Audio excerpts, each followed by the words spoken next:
Welcome to the Salmon Runs YouTube. Enjoy the video. You start by connecting your keyboard. Pair a Bluetooth keyboard or attach the Magic Keyboard to the iPad. Once paired, open Settings right arrow General right arrow Keyboard, right arrow Hardware Keyboard, and confirm the layout and key repeat speed so input feels responsive. Then launch the Roblox app and sign in. This ensures the app recognizes external input. Make sure both iPad OS and Roblox are updated to avoid compatibility gaps. Now you're ready to enter a game and test basic keys like WASD, space, and chat with slash.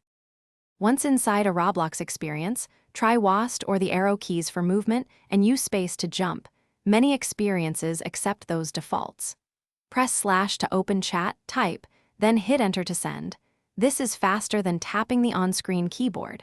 Make sure to inspect the game's settings or controls menu because some places let you toggle keyboard support or rebind keys. If a particular experience lacks keyboard bindings, it's a game limitation rather than an iPad problem. Adjust key repeat and modifier behavior if input feels off. To finish, load a simple, low-lag game and confirm movement, chat, and actions respond. If keys don't work, quit and relaunch Roblox, then toggle Bluetooth or repair the keyboard. Once done, try again.